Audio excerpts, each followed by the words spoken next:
Today is Suicide Prevention Day, worldwide.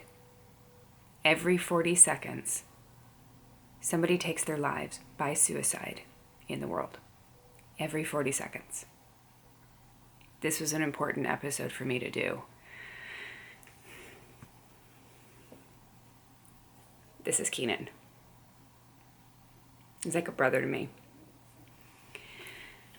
2 years ago, he took his life by suicide, leaving behind so many people that loved him and a lot of unanswered questions. Only 50% of the people who suffer from mental health illnesses actually get help. So I wanted to find out why. I wanted to find out why suicide in the United States is the second leading cause of death for children between the ages of 15 and 24. Why 800,000 people worldwide a year take their life by suicide. This is an important episode, you guys. It's heavy. A lot of questions, but there's also a lot of answers. So I went to the Suicide Prevention Center here in Los Angeles to ask as many questions as I could come up with. From my own experience, there was so much guilt. Why I didn't see it. What could have been done.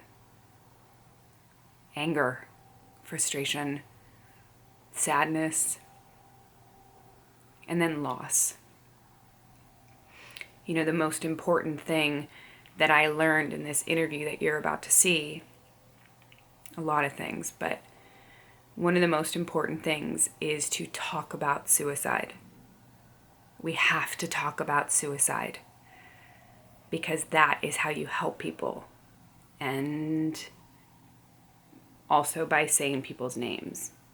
I learned that for the last 2 years, I didn't really talk about my loss because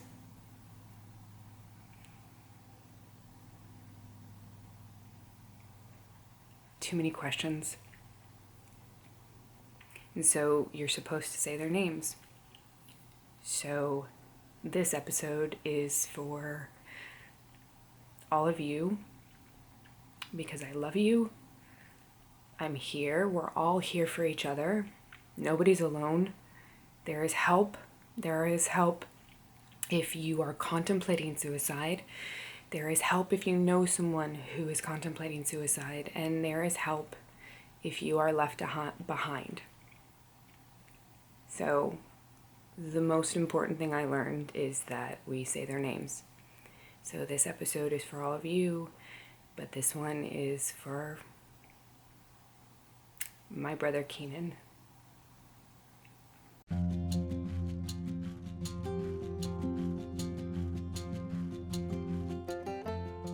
So these were our founders, Okay. Warren Farborough and Schneidman, and they started in 1958. They thought maybe there is a way we could prevent suicide if we understood more. They researched the suicide notes that were left behind that were in the coroner's office.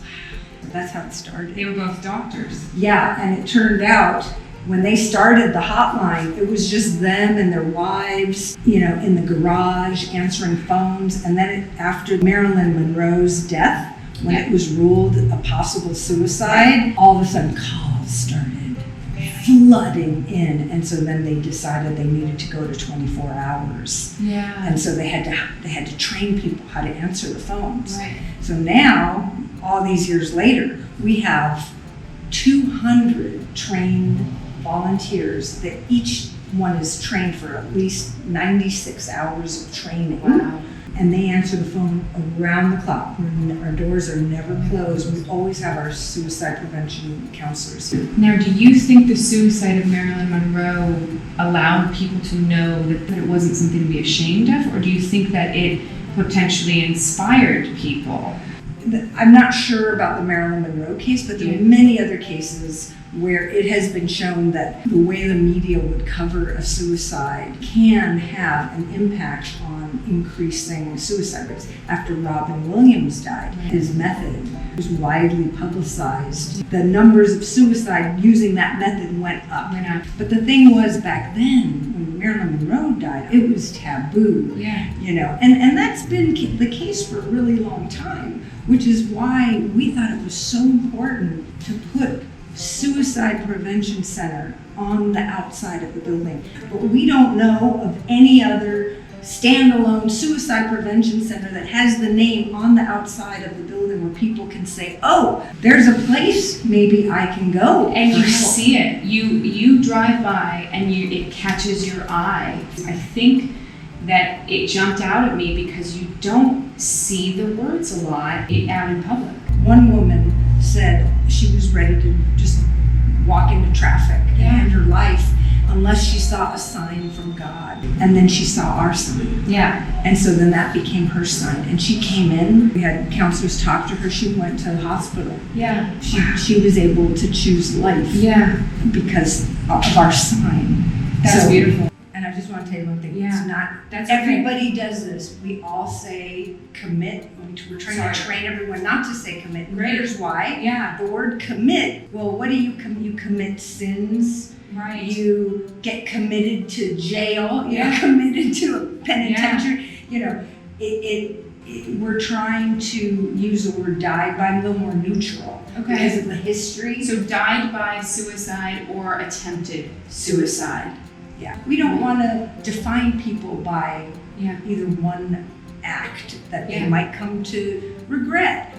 It's such an important thing for you to mention, though, because that's one of the things that is so important to me is breaking that stigma around suicide. Another thing that reminds me, you find out your friend's father died. What do? You go, you bring a casserole. You give them a call. How are you doing? You go for a visit. You bring flowers. You send them a note. When somebody hears that, oh, his relative died by suicide, people get, oh my God, maybe I'm not supposed to know. I better not say anything. I don't want to mention it, make it worse. I don't think I should go to the funeral. Well, what happens? That person who suffered this loss, they don't get the support. They're not suffering alone. Where's my casserole? Somebody wrote a book called that. Where's my casserole? There's no casseroles. Just teaching people that, well, this is somebody who lost someone. It's a death, like any other death. Absolutely. Instead of not talking about it, because we're trained to not talk about it because it's a private thing. That's really important. This is where we have our support groups. Either for people who've either lost someone or people who have attempted. And if somebody isn't in the Los Angeles area, is there access on your website for them to find a center in their area? We can help. We can help them find if they're outside of LA for sure. But this is very exciting. This is our child and family therapy suite. Oh, look at little Piglet. When it comes to kids, there's just, a child who's lost either a sibling or a parent. Very few places for them to go where they can get, really good trauma-informed therapy and support. And so this is a program we're really proud of. This is so great. There are so many children who have been affected by suicide. I cannot imagine, what a child goes through, and just the little brains trying to understand it. And this feels like such a safe place. I love all the animals.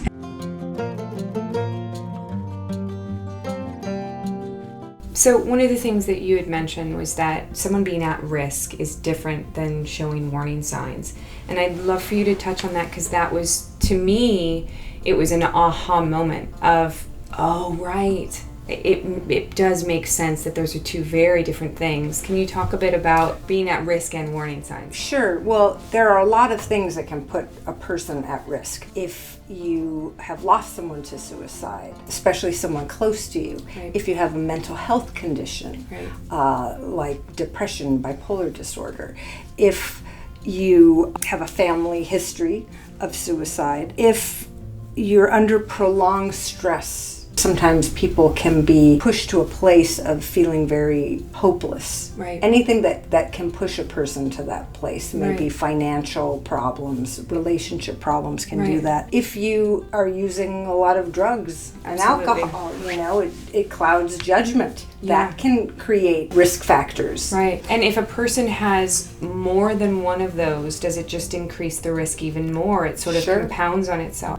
Right. Absolutely. Also, a lot of women have been exposed to whether it's sexual abuse, trauma, domestic violence. Right. Those are things that put women at risk Really? too. Yeah. It's good that people know that if somebody is a victim of domestic violence or sexual abuse, that they're at risk. If someone is not acting the way they usually act, they're sleeping more than usual or not sleeping at all, maybe not eating, they're withdrawing, they're saying things like, I don't feel like I deserve what other people deserve, or I feel like a burden on others. Right. This is a big warning sign. That is really important because a friend of mine has a child who those exact words were in a letter. I am a burden. I feel like a burden. That must feel really hard for Right. somebody to feel like they are a burden. Exactly. Oh, giving away possessions. Really? Sometimes people will start,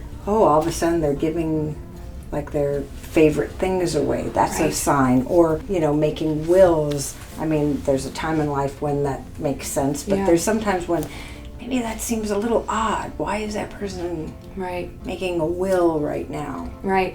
I've heard that there are some times when if somebody has finally made their mind up to take their own life, that they actually will get happy very almost like manically from a depressed state. You think to yourself, oh, they're doing better. And that is that moment where there is almost a sense of relief that they've made up their mind. Exactly. Right. That's true. That is, if somebody has been depressed for a long period of time and then all of a sudden there's a big shift in mood where, everything's going to be fine now. Oh yeah, no, I'm good now. That is something to be thinking about, and maybe like, why is it everything's going to be good? Right. What are you thinking? What does that mean? Yeah. What are you supposed to do? What are some things that people can do if they know someone is at risk and then they potentially see some warning signs? What do you recommend people do if it's a friend, a family member? Well, the first thing is to ask the question. Right. If you're comfortable and if you're able to hear the answer. Okay. What's going on? Mm-hmm. Are you thinking about killing yourself? Can you ask it in a way that doesn't feel judgmental, that doesn't feel like it's conveying the message, there's something wrong with you, you're selfish, you're weak, all of these things. So asking it in a compassionate, neutral way. Right. Being able to really hear what Right. they're saying. Yeah. And then the danger is higher if they've started making a plan. Got it. So it's one thing to think about suicide, and Okay. a lot of people will think about suicide and never take it a step further. Yeah. But if you're like starting to look for a gun or, hoarding pills, or there's all these other things that people sometimes do because they're making a plan, Right. that's when now you're at a very much elevated risk. Right. And at that point, you think that the Absolutely. risk is imminent or they're in the middle of an attempt, Yeah. you call 911. That's Okay. the thing to do. And don't be afraid of calling 911 if you think that something's about to happen or is Right. going to happen. Or if you can't reach someone, you can call the police and say, I need a welfare check on my loved one. Absolutely. They're not answering the phone. I'm really worried something's wrong. I know they're there. And a lot of times, let's face it, it's really hard to Yeah. hear your loved one Yeah. say, I'm thinking about killing myself. Absolutely. But there's an amazing resource that can help you. The Lifeline number, 1-800-273-8255, where actually there's a big movement trying to turn that into a 3-digit number. Oh, that would be Which lovely. would be wonderful, where Yeah. it's being studied right now, because that's a lot to remember. It's a lot to remember if you're Yeah. in the midst of that desperation and that loss of hope, either for yourself or seeing it in someone else. Although if you tell Siri on your Really? iPhone, I'm thinking about suicide, she'll give you the Lifeline number. Leave it to technology. So thank God for that. And the thing that some people don't know about the Lifeline is that it's not just for the person who's feeling suicidal. Right. I didn't we know get this. This is a lot great. of calls from people who are worried about someone else. What do I do? Right. And sometimes, as I say, like, you're worried, maybe you were able to ask the question but didn't really know where to take it from there. Right. You could say, look, why don't we call the crisis line? You could do it together, Right. or you could do it separately and tell the person, here's the number, please call. Right. It's a tremendous resource, 24/7. It's confidential. Nationwide. It's anonymous. It's all over the nation. Wherever you are in the nation, you call that number, and they'll give you resources. They'll give you advice, and help you sort out is this an imminent risk situation Right. or not. What else should I do if they're starting to talk about plans? Yeah. One of the most important things you can do is make sure they don't have access Yeah. to the means they're thinking So of. whatever they're talking about, if somebody has set a plan in motion or started planning something, making sure that the actual tools in the plan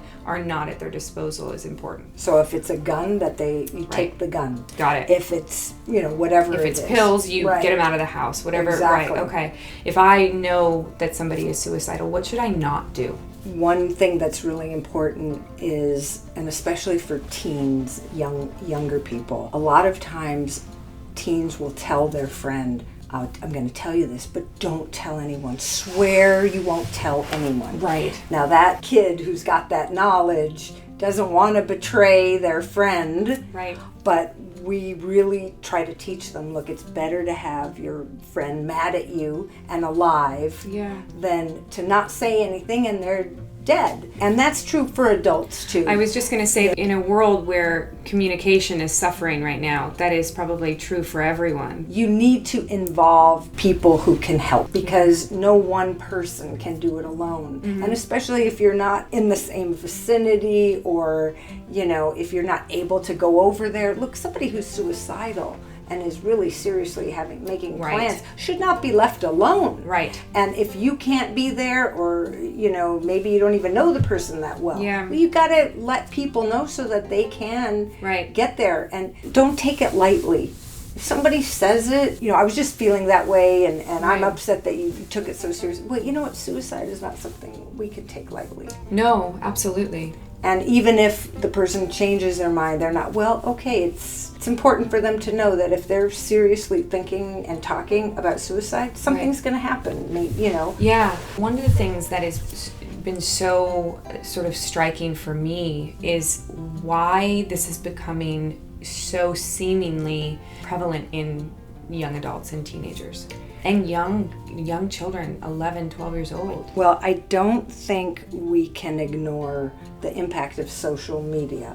Absolutely. Because the thing about it is, in the old days, maybe, somebody had a picture of you, an embarrassing picture, you could get rid of it. Yeah, Or you somebody got the photo, you ripped it up. You ripped it up. Or someone said something mean, not everybody would know. But there's no place to hide. It really can amplify the effects of bullying or isolation. Right. People posting, they're at the party, you're not there. You're not there. Well, in the old days, you wouldn't even know about that party. But, everybody's posting about it. Yeah. So In real time, those Right. are real time emotions. And then, of course, young people, this has always been the case, but the brains aren't as developed. To cope with adversity, they don't have the same kind of resilience. They don't know that, you're going to get through it. It's not always going to be this hard. Right. That's just maturity and brain development. Absolutely. Yeah. And then there's also how the media portrays suicide and the whole contagion issue, which is real. Yeah. It's documented that if you sort of glamorize or romanticizing it, that for a young person who's feeling hopeless, desperate, friendless, the fantasies of revenge, fantasies of, well, then they'll remember me. There's all All it of that. feeds into all of that kind of stuff. Yeah, absolutely. I have had feelings like that myself of, when I was younger and now even where, they'll miss me when I'm gone. As a child, if that's romanticized in television and film, and that seems like a realistic option. What do you do as a parent with that social media? I think it's really important for parents to, know about their kids' social media habits. Right. It's important for them to talk about maybe their own mental health challenges. Sometimes parents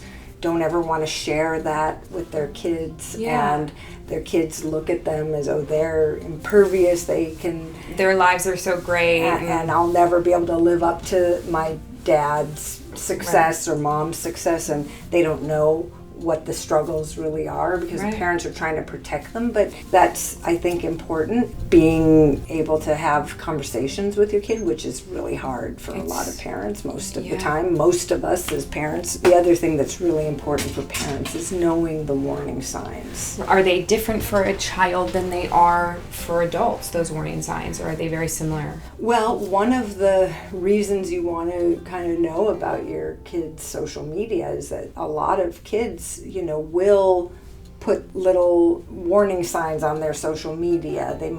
There could be little hints of a sense of hopelessness that comes across in their posts. And if you see that, that's a really important piece of information to have and to follow up on. So much social interaction happens there now that for you not to know what's going on there, you're at a real disadvantage. You don't want to be in a constant state of high alert. But again, do you have a family history of suicide? Is there a family history of substance use?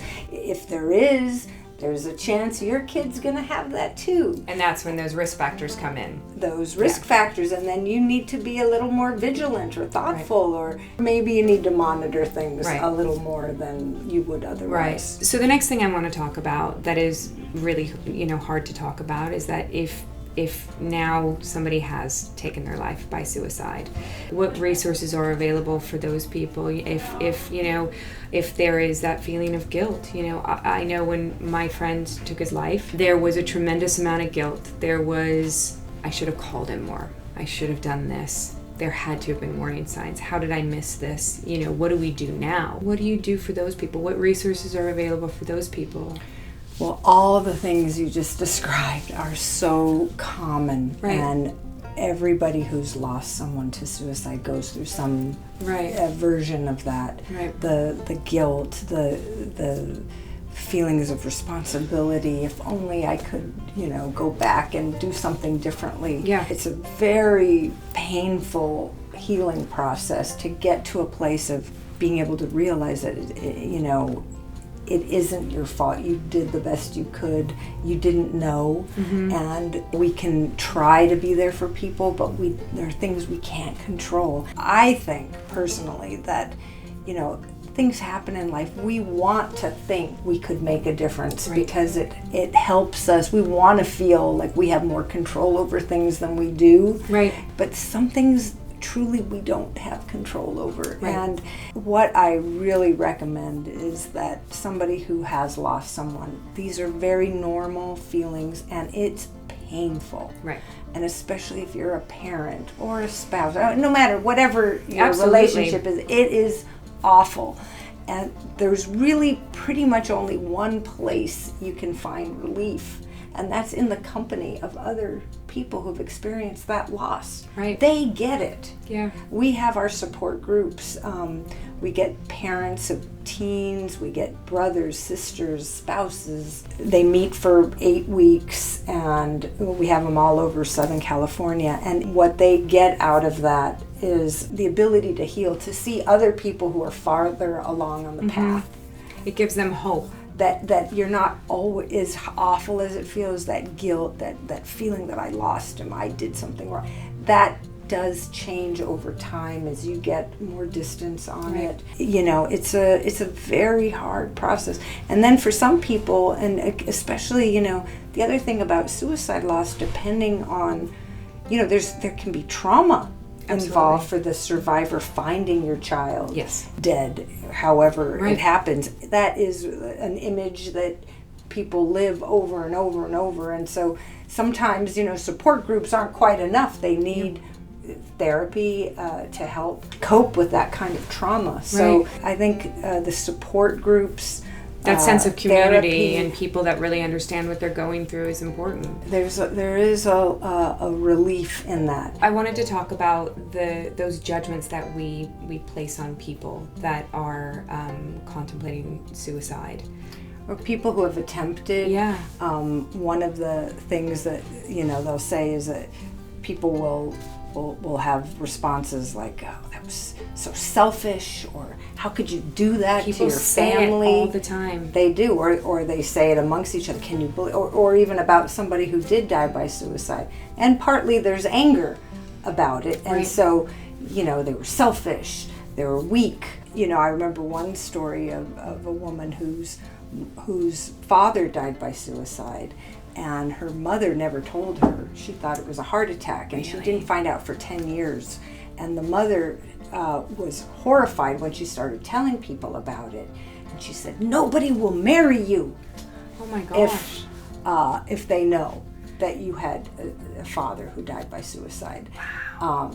And there is a sense that people have, well, if you have attempted suicide, maybe people will think I'm not good enough or not trustworthy in my job, in my relationships, and that you're broken in some way. In some way. Right. One thing that our CEO, she attempted suicide as a young woman, and she talks about it all the time. Yeah.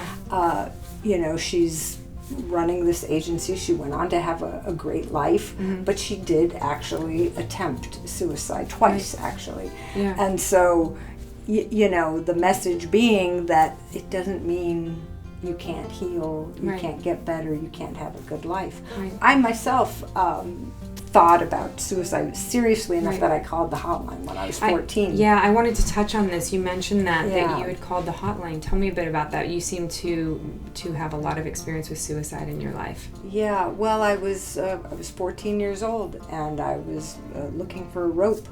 And I felt very desperate and alone and friendless and ashamed of myself and just all of these things. And I called the hotline because I had seen the number advertised on the bus.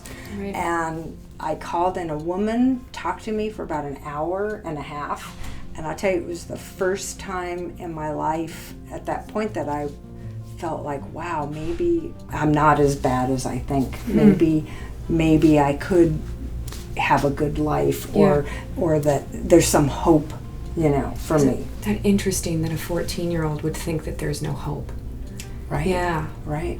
Yeah. What I love, though, is that you've turned it around and you have dedicated your life now to helping people, which is absolutely beautiful. And this facility is a testament to that. I mean, this is it really is a beacon of hope, because you drive by and you see it instantaneously. Yeah. And that's the thing that feels so important with people that are contemplating suicide or dealing with guilt or anything around this what's the right word that we use, this tragedy, that there is a place to go, there is help, and that you can smile again. You can have it. It doesn't have to define you. So I just want to give that number one more time for people in this country, and then the center's website, so people can find that. Yeah, we're at 1-800-273-8255. It's a network of crisis lines, so if one line is too busy, it rolls over to another one. Great. So they're always answered. But there are other countries will have their own resources often. Our website is ddhirsch.org. We have our aliveandrunning.org. Great. That's our one event that supports the center, and it allows us to do things like offer the free support groups, to go into schools, to go into businesses, to go into churches and synagogues and teach about suicide prevention and teach about the warning signs, what you're supposed to do and how to respond. So great. Thank you so much. Those things. Thank you. No, this so was lovely. much. I think that the main thing that I've taken away from this is that Communication is key, and there is no shame. We just have to have open, honest communication. And if you think that somebody is at risk, you can ask them if they are contemplating taking their life. And that's And if so you're important. afraid to ask or don't know how to ask or need some advice on whether you even should ask, Right. call the Lifeline. Call that They're- number. Yeah, absolutely.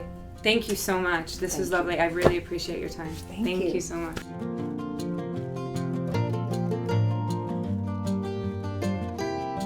We have to normalize talking about mental illness in this country and in the world. There are days when I need help. There are days when we all need help. There are days when you feel lost, alone, like a failure, unloved. I have felt all of those things in my life. And I know that I'm not alone. And so I just want to let you know that you are not alone. And that if you need help, please go talk to somebody. There's no shame in admitting that you need help. I love you all very much. Thank you so much for watching this episode.